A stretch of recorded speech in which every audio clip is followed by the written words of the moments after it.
Vivo. Smartphone menengah dari Vivo, terutama V series lah ya, biasanya cuman jago di kamera aja, terutama kamera depan. Khususnya buat para ibu-ibu nih yang biasa suka selfie, nah Vivo biasanya jadi pilihan tuh. Cuman kalau ngomongin spesifikasinya, ya standar aja lah, nggak ada yang spesial. Kecuali Vivo V27 ini, spesial semuanya. Kita lihat reviewnya.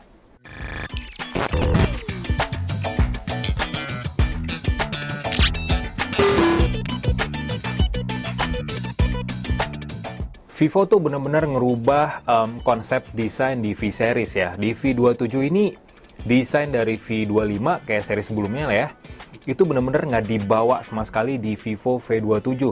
Desain yang layar datar, terus bodinya flat mirip-mirip iPhone, bodi belakang yang mirip dengan seri smartphone dari brand lainnya. Di Vivo V27 ini nggak ada hal-hal negatif ya, quote and quote, seperti itu.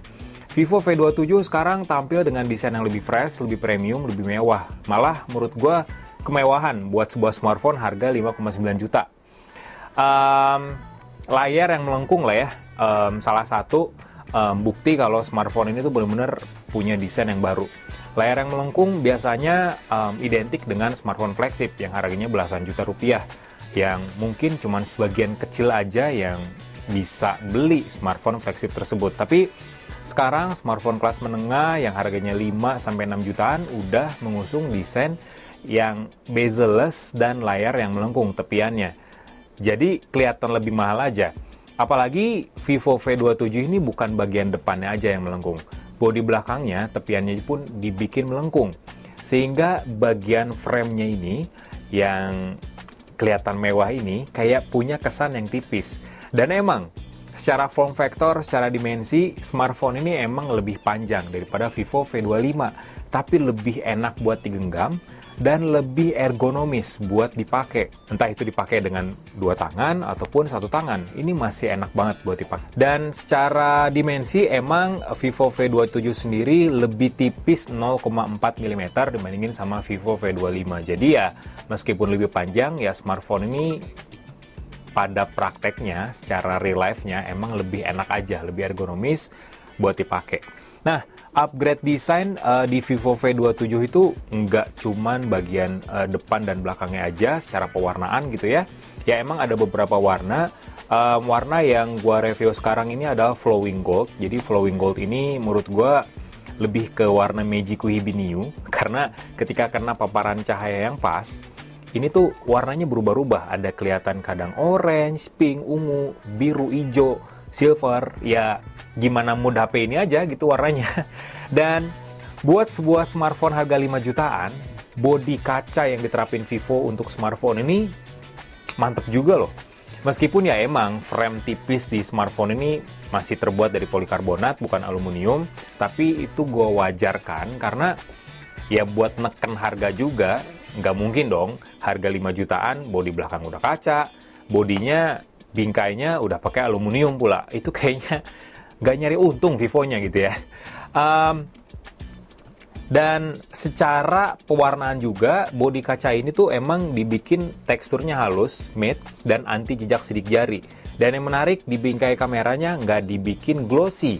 Dibikin senada dengan bodinya sehingga bebas dari sidik jari juga. Dan secara overall, gue emang suka sih dengan desain dari Vivo V27 ini. Dan selama gue pakai smartphone ini untuk daily driver, ya nggak pakai casing tapi tetap aman dari goresan, nggak ada baret-baret. Sempet pernah jatuh juga, ya di studio, aman-aman aja.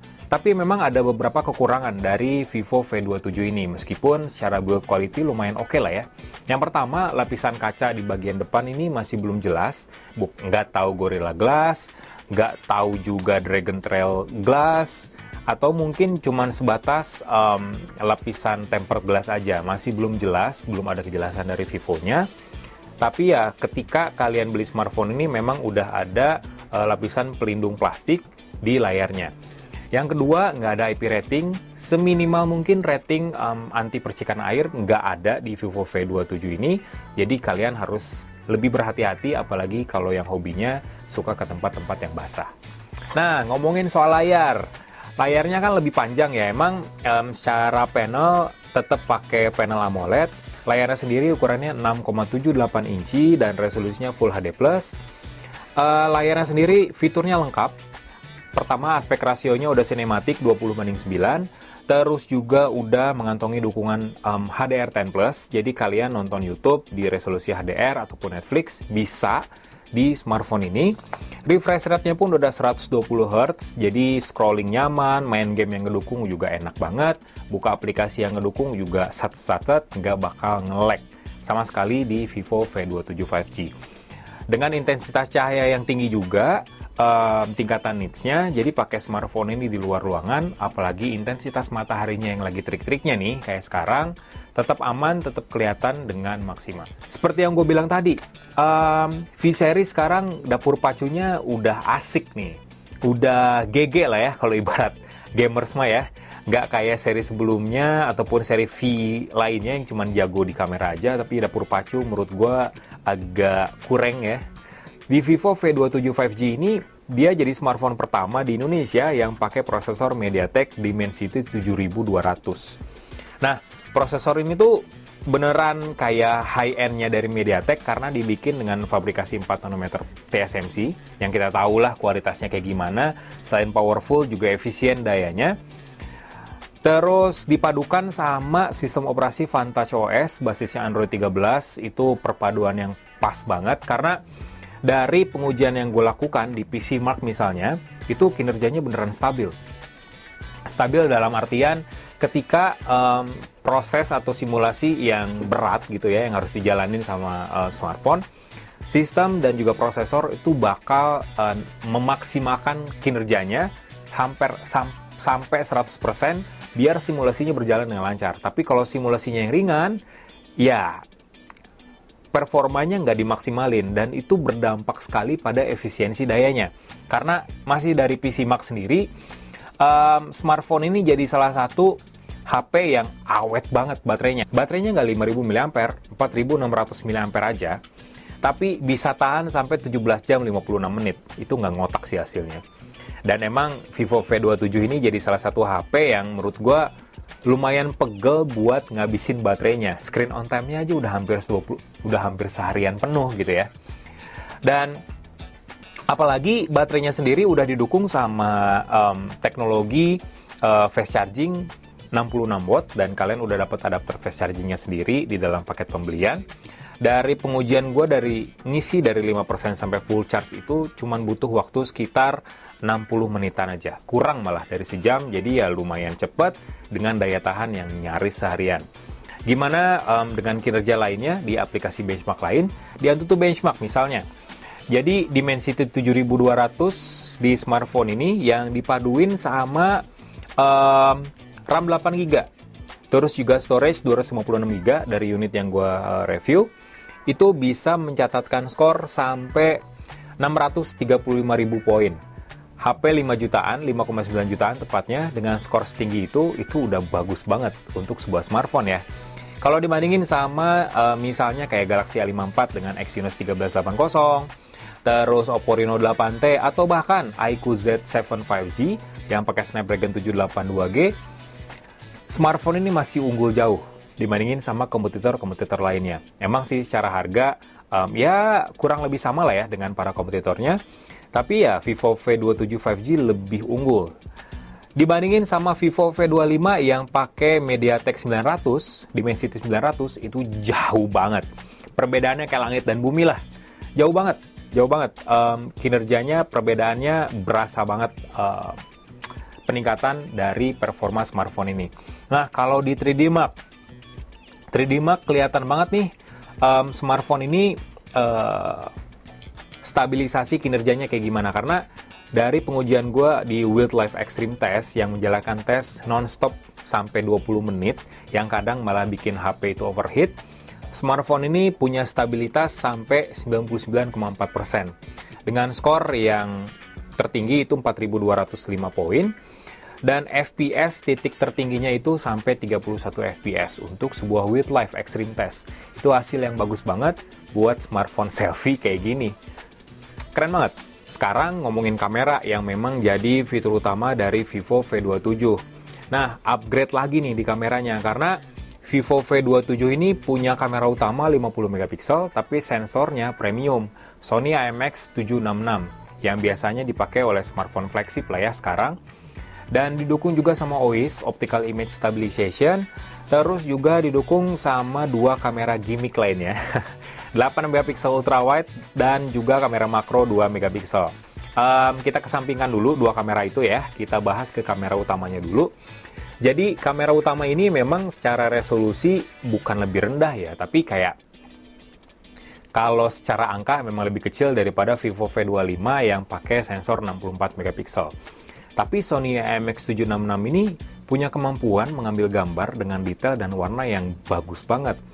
Ditambah sama skema pencitraan pixel binding, jadi hasil gambarnya itu kan 12 megapiksel resolusinya. Itu detail dan warnanya tuh ajib banget. Ditambah lagi sama AI kamera dari Vivo V27, HDR-nya, dynamic range-nya itu rata dan gak berlebihan juga. Terus juga hasil gambarnya itu pun menurut gua minim noise, terus tajam juga dengan saturasi warna yang menurut gua tetap natural, nggak dilebih-lebihkan sama sistem kameranya Vivo. Smartphone ini bisa ngerekam di resolusi 4K pada 30 fps atau 1080p di 60 fps, hasilnya tetap stabil karena ya OIS kan udah hardware ya, bukan ACE yang software dengan hasil yang di cropping biasanya. Dengan adanya OIS juga hasilnya tetap bagus sih. Memang nggak sebagus X series yang udah gimbal OIS-nya, tapi seenggaknya dengan OIS yang dipaduin sama sensor yang premium, hasilnya lebih cakep.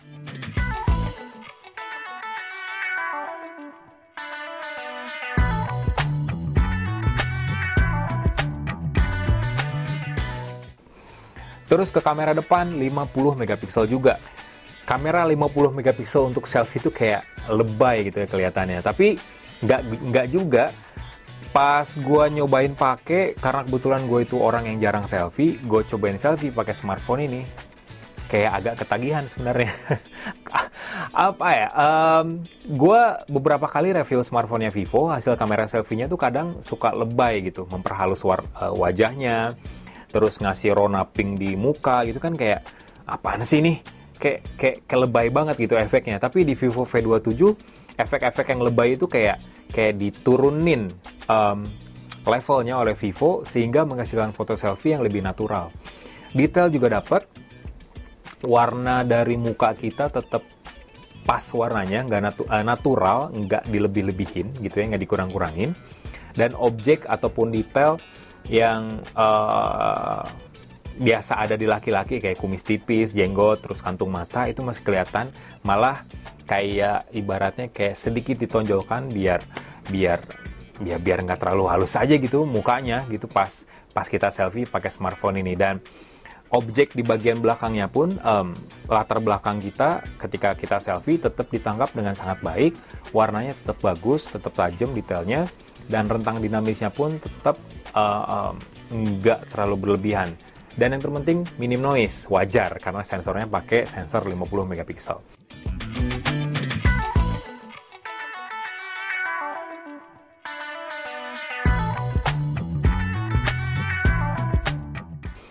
Kamera ultrawide dengan makronya 8+2 menurut gue ya so-so lah ya, kualitasnya, detailnya kurang, warnanya juga kurang kayak dipoles, apalagi makronya karena nggak ada autofocus. Keduanya emang nggak ada autofocus, jadi agak menyulitkan buat foto-foto yang butuh satet-satet gitu, yang objeknya tuh cepat lewatnya itu susah banget, kecuali ultrawide. Kalau kalian biasa motret landscape, gedung-gedung atau pemandangan, itu masih oke lah hasilnya. Ya, Vivo V27 5G ini menurut gue jadi smartphone yang pas buat kalian yang butuh HP nyaris sempurna sebenarnya, tapi dengan harga yang lumayan terjangkau.